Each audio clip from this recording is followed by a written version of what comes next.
অনেকেই ভিডিও দেয় আজ শ্বশুর বাড়িতে প্রথম রাত, কিন্তু আমার এই ভিডিওটা একটু আলাদা। কারণ আজ আমি ভিডিও দিচ্ছি 24 বছর বয়সে এসে বাবার বাড়িতে প্রথম রাত কাটালাম। হ্যাঁ, প্রথম রাত। যেখানে অনেকেই বাবার বাড়িতে বড় হয়, সেখানে আমি বড় হয়েছি মামার বাড়িতে।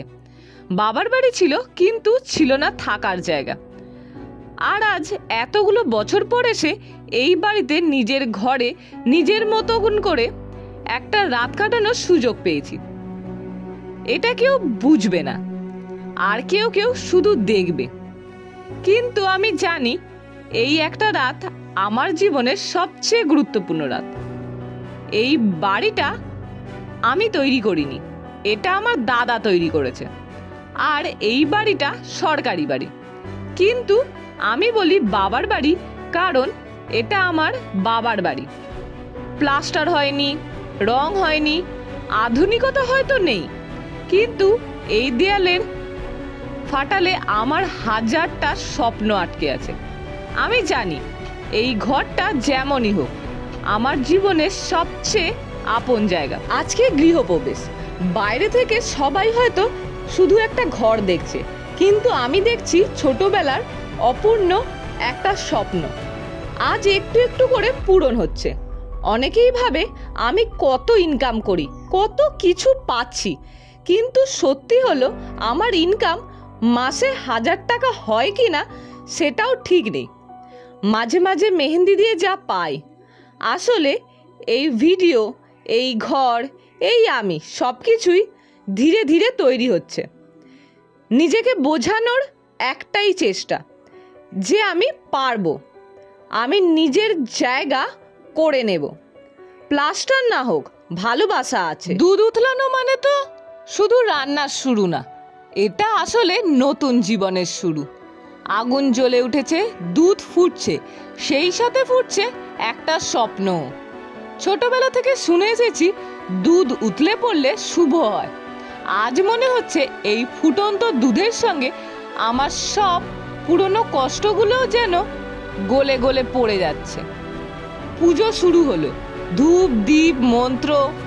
আমি চুপচাপ দাঁড়িয়ে শুধু একটা কথা ভাবছি, শেষ পর্যন্ত আমি পেরেছি। কেউ হয়তো বলবে ছোট্ট একটা পুজো, এটা বাড়ি, এত ইমোশনাল কিসের? কিন্তু আমি জানি এই ঘরটা, এই পুজোটাই আমার জীবনের সবচেয়ে বড় বিজয়। আমি যখন ঠাকুরের সামনে দাঁড়ালাম, মনে মনে শুধু বললাম, দয়া করে এই ঘরটা শান্তিতে ভরিয়ে দাও। এতদিন পরে বাবার বাড়িতে ফিরে এসেছি, কিন্তু এই ফিরে আসা শুধু একটা ঠিকানা নয়, নিজের কাছেও যেন একটা ফিরে আসা। এখান থেকেই আবার শুরু করব, নতুন করে নিজের মতো করে। মেঝে না হোক, ঠান্ডা মাটির ওপর আজ আমি ঘুমাবো শান্তিতে। কারণ আমি জানি আমার জীবনটা অন্য সবার মতো না, কিন্তু আমার মতো ঠিক আছে। তোমরা যারা আজকের এই ভিডিওটা দেখলে, শুনলে বা জানলে, আমি শুধু একটা জিনিস চাই, কেউ যদি এমন অবস্থায় থাকে প্লিজ বিশ্বাস হারিও না। জীবনের প্রথম গৃহপ্রবেশ তখনই হয় যখন নিজের মন বলে এই ঘরটা আমার, এই জীবনটা আমার। আমি আজকে সেটা অনুভব করছি। বাবা নেই পাশে, কিন্তু তার আছে স্বপ্ন, আর আমার পাশে আছো তোমরা।